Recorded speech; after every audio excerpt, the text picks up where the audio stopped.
लो जी, आपने बुलाया, मैं आ गया आज का टॉपिक लेके। आज का टॉपिक है हमारा क्लोजिंग स्टॉक। उसकी क्या ट्रीटमेंट होगी फाइनल अकाउंट्स में, वो सारे मैं आज यहाँ डिस्कस करूंगा। तो आप लोग बने रहे हमारे साथ। तो स्वागत है आप सबका कॉमर्स एंड फन में। अब करेंगे हम लोग मजे।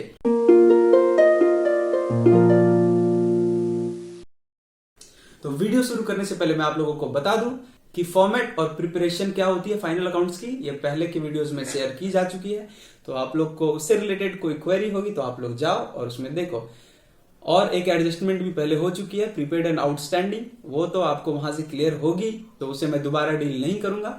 आप लोग को यदि प्रीपेड एक्सपेंसेस, आउटस्टैंडिंग एक्सपेंसेस, ये सब में कंफ्यूजन बनी रहती है तो आप लोग उसे देखो, एक मस्त सा चार्ट के साथ उसमें समझाया गया है, तो आप लोगों को क्लियर हो जाएगी।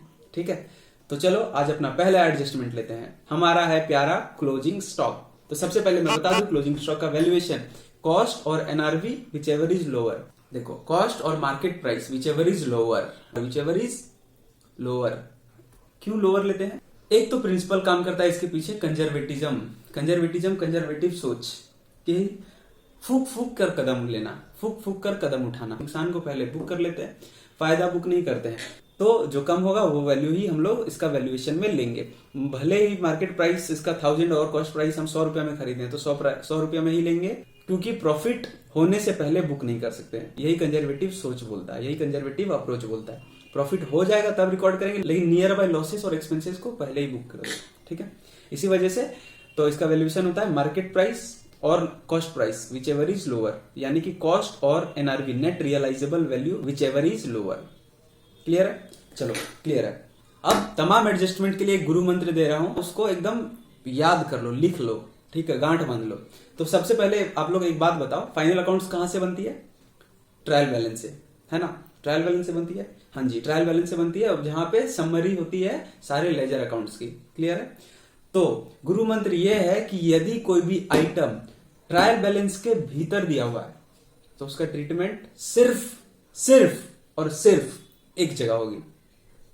कहीं भी एक जगह, ट्रेडिंग अकाउंट हो, पीएल हो, बैलेंस शीट हो, कहीं एक जगह होगी। ठीक है?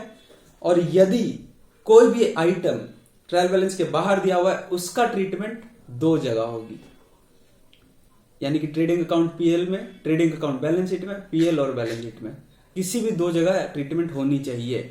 रीजन क्या है सर? रीजन है dual aspect of accountancy, double effect, है ना? कोई भी ट्रांजैक्शन का दो साइड इफेक्ट होगा, बोथ एस्पेक्ट्स। तो वो दोनों एस्पेक्ट को अफेक्ट करने के लिए हम लोग को दो जगह एंट्री करनी पड़ती है, डबल एंट्री सिस्टम फॉलो करने के लिए। चलो फैंटास्टिक, ये याद रखना, ये बहुत जगह काम आएगी, ये हर जगह काम आएगी। एक्चुअली में जितने भी एडजस्टमेंट्स होंगे वहां वहां आपको ये ध्यान में रखना पड़ेगा। ठीक है, तो हमारा टॉपिक है क्लोजिंग स्टॉक। क्लोजिंग स्टॉक के साथ भी सेम प्रिंसिपल लागू होता है। यदि बुक्स के अंदर दिया हुआ, यानी यदि ट्रायल बैलेंस के अंदर दिया हुआ क्लोजिंग स्टॉक, उसका ट्रीटमेंट सिर्फ एक जगह होगी, और यदि उसके बाहर दिया हुआ है तो ट्रीटमेंट दो जगह होगी। ठीक है, तो अब पहले बात लेते हैं कि यदि क्लोजिंग स्टॉक बाहर दी हुई है ट्रायल बैलेंस के, तो ट्रीटमेंट तो दो जगह होगी। क्लियर है? अब उसको एनालाइज करते हैं। बाहर दी हुई इसका क्या मतलब हुआ बच्चों? क्लोजिंग स्टॉक बाहर दी हुई इसका मतलब है, उसका मतलब है इसका इफेक्ट अभी तक बुक्स में नहीं लिया गया है, यानी कि उसे अभी तक रिकॉर्ड नहीं करा गया है। क्लोजिंग स्टॉक हमारा एसेट नेचर का, लेकिन उसको रिकॉर्ड नहीं करा गया है, वो बाहर ही रखा हुआ है, बुक्स के एंट्री नहीं हुई है। तो एंट्री क्या करेंगे हम लोग? जर्नल एंट्री पास करेंगे। Closing stock account debit, asset है, प्लस हो रहा है, closing stock account debit to trading account. Trading account में सीधा भेज देंगे, सीधा। काहे कि क्लोजिंग स्टॉक का कोई अकाउंट नहीं होता है एज सच, वो बस स्टॉक का वैल्यूएशन होता है कि इतना स्टॉक मेरे पास पड़ा हुआ है ना? तो वो स्टॉक को सीधा ट्रेडिंग अकाउंट में भेज देंगे। ठीक है, कोई कंफ्यूजन नहीं? ओके, तो जब ट्रेडिंग अकाउंट में आ गई तो दूसरा एस्पेक्ट भी तो बचा रह गया ना।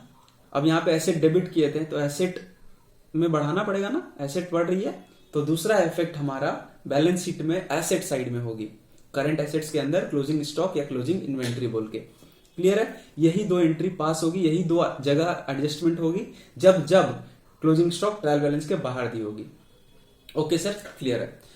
दूसरा पॉइंट, यदि क्लोजिंग स्टॉक ट्रायल बैलेंस के भीतर दिया हुआ है, इसका मतलब है वो एडजस्ट हो चुका है, वो एंट्री हो चुका है, तो नॉर्मल अकाउंट के जैसा ट्रीट करेंगे।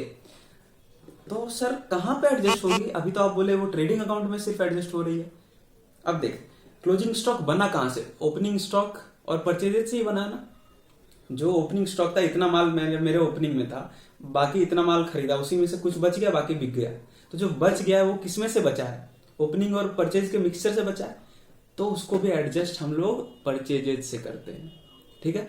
तो अब क्लोजिंग स्टॉक ट्रायल बैलेंस के अंदर दिया हुआ है, इसका मतलब है परचेज के साथ एडजस्ट हो चुका है, यानी एंट्री कौन सा पास हो चुका है?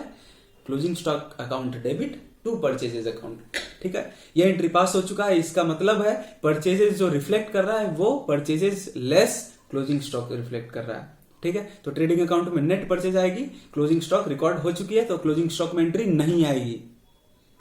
ध्यान से एकदम ध्यान देना, क्लोजिंग स्टॉक की एंट्री नहीं आएगी क्योंकि वो परचेजेज में एडजस्ट हो चुकी है, परचेजेज से माइनस हो चुकी है, ठीक है। तो नेट इफेक्ट तो सेम रहा ना, क्रेडिट साइड लिखो या तो फिर डेबिट साइड माइनस करके लिख दो, ठीक। तो ट्रेडिंग अकाउंट में नहीं आएगी, तो कहां पे आएगी? बचा हुआ, करेक्ट, बैलेंस शीट का एसेट साइड में, करंट एसेट्स में आएगा क्लोजिंग स्टॉक या क्लोजिंग इन्वेंटरी। एकदम मक्खन की तरह क्लियर है ना?